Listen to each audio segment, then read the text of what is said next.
Now available for the first time on Google Play, The Man Crisis. Learn why so many men are falling apart in an increasingly gynocentric world in The Man Crisis. Get your copy on Google Play today. A U.S. postal letter carrier shot and killed his manager and a supervisor before taking his own life. Now, in this incident that took place in Memphis, Tennessee, 28-year-old Jontra Haley is alleged to have shot and killed two Postal Service co-workers, a manager, and a supervisor at a sorting facility in Memphis. Now, the police see this as an isolated incident, but when I take a critical examination of this tragic series of events, it fits right in line with the pattern and profile I have for beta males in my book, The Man Crisis. And it's clear to me that your Jontra Haley was a man in crisis, and he was dealing with a lot of pressure as related to his job at the United States Postal Service. Now, I myself have applied for jobs with the U.S. Postal Service, and I have heard about many of the horror stories that go on at these postal facilities. And I know from hearing about those horror stories, this is not an environment that is friendly to beta males, because this environment is just extremely fast-paced. Now, compound an extremely fast-paced work environment with work hours that can go as long as 12 hours a day, 6 days a week, and you have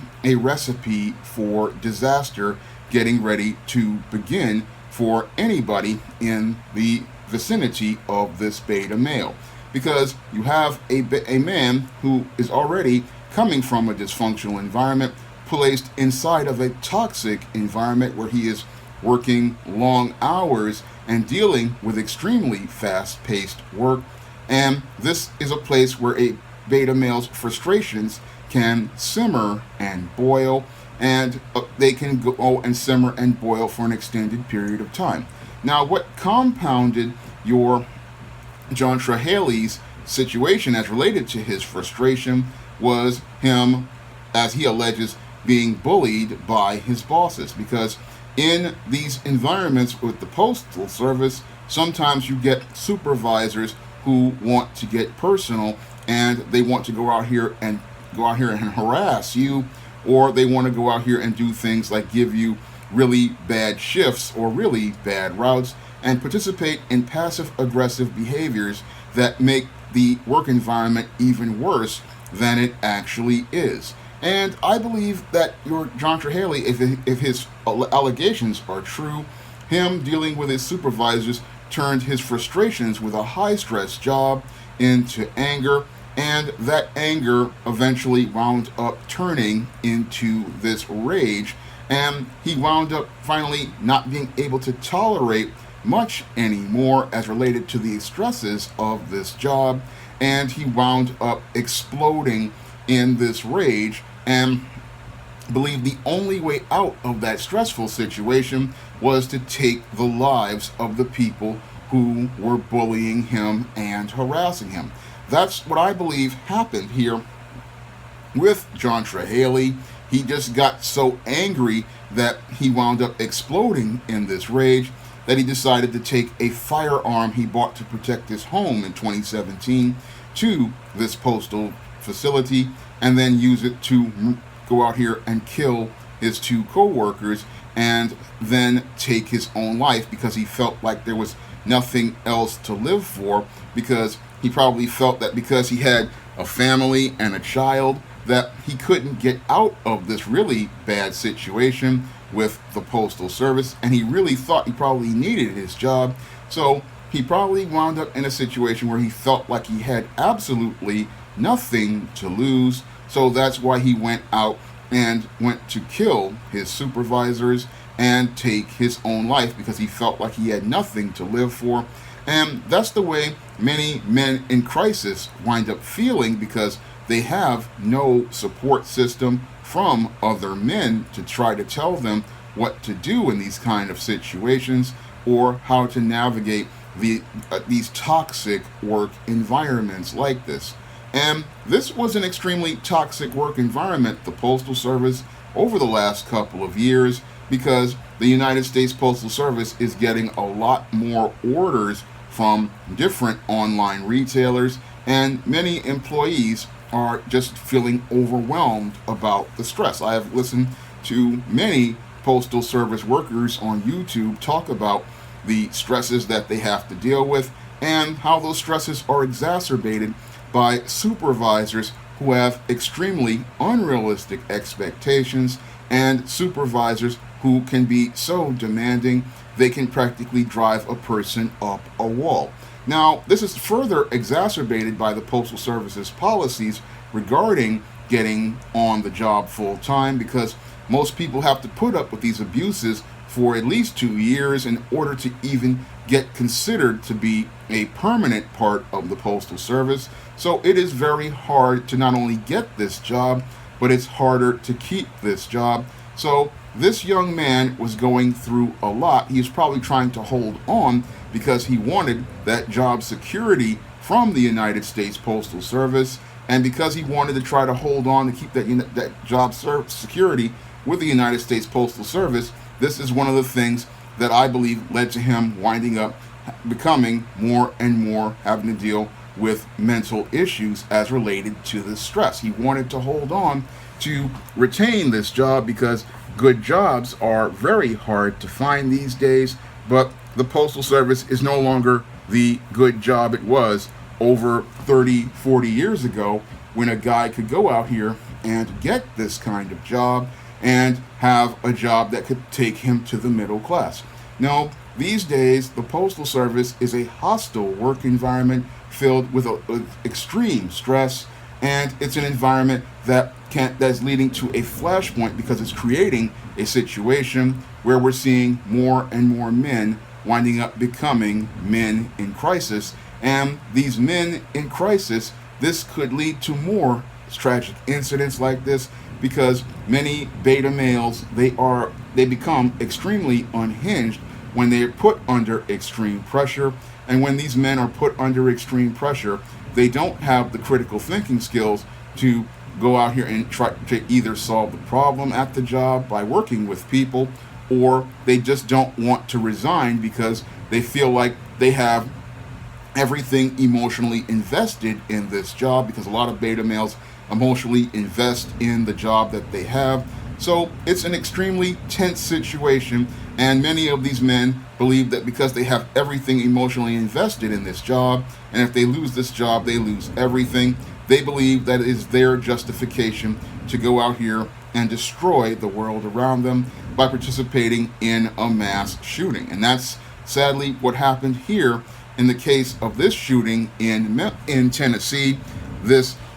letter carrier, John Trehaley, felt like he had absolutely nothing to lose, and he felt like he was in a situation where he could not get out of anything. I mean, he probably feared he would never find a job with this type of job security in today's job market. Even though there are lots of jobs open, a lot of jobs out here don't really have the job security of the United States Postal Service once you become a permanent employee in the United States Postal Service. Once you get into the Postal Service, you're there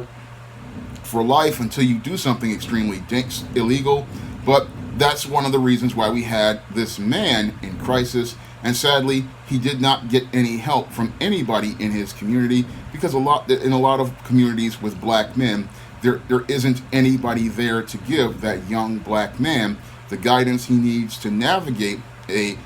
workplace, and there's no man to sit down and talk to this young man about the stresses he has to deal with on the job and how to overcome those stresses on the job. That is something I try to do with people that I know, and what I try to do in these videos is talk to people so that they can understand the stresses that they're dealing with, so they can get out here the next day. That was one of the things I learned working at the Strive Job Readiness Workshop, where we tried to help many young brothers and young sisters be able to keep a job, because I dealt with the ex-offenders, the single moms, the drug addicts, and the people who were considered unemployable. And I know how many of these little stresses can get to a guy or a girl and lead to them having one bad day that can lead to them becoming out of a job, or even worse, getting into a situation where their emotions get so out of control that they wind up participating in this extreme as related to the spectrum of violent behaviors. And this man in crisis is, again, a really tragic story, because he, again, did not have the male life skills to know how to navigate the workplace, and even worse, he did not have the support system to help him navigate the workplace, because according to the article, he called his mother and told her about being bullied by his bosses, but he really needed to have a man to sit down and talk to who has been in the workplace to teach him how to navigate these kind of situations and navigate through his emotions. Because when a boy has a man there who has been in the workplace and can tell him about how hostile an environment it is, it can help a boy or young man be able to navigate this workplace without losing his mind and losing things like his intangibles, like his freedom or his life. Because when a man sits down and tells a boy or a young man about the workplace, then he can get the life skills that will help him be able to navigate that environment and understand that you're just here to get your paycheck, and to leave all this stuff behind, leave all of their emotional issues and personal issues right there at that job. Don't bring that stuff at home, and even more so, do not hold that stuff inside of you, because if you hold all of that stuff inside of you, what you're going to do is simmer and boil in anger, and eventually you're going to wind up exploding in a rage, where you wind up participating in behaviors that you're going to regret. And again, many men out here, they're not getting these types of advice because there's no men in the community, and that's what makes our communities dangerous, because we have 2 to 3 generations of beta males, and these beta males are becoming more men in crisis, because we're seeing an increase in the frequency of this violent behavior, and we're seeing an escalation of this violence. Now, we haven't had an incident at a postal facility in years, which was the original place where we saw a lot of this workplace violence, where they called it going postal. And this incident shows us that going postal is a major part of the man crisis, a crisis America refuses to acknowledge, and a crisis America needs to acknowledge, like our Chinese contemporaries, if we hope to get our country back to being a functional country. Now, if you want to learn more about why males like this participate in their extreme acts of violence, you can pick up my book, The Man Crisis, on Amazon.com in paperback and Kindle format. You can also find The Man Crisis on Smashwords, the iBook store, and Google Play. And if you want to see me make more men's issues videos like this, you can donate to my Patreon, my PayPal, or my Cash App by clicking the link in the description box. That's all I have to say for this video. You can comment, rate, and subscribe. Coming to paperback and e-readers, E-Steam Cancel Vacation. Hell's aspiring angel takes on a social justice social media mob looking to cancel her in this all-new E-Steam series adventure. Pre-order E-Steam Cancel Vacation on Amazon.com today.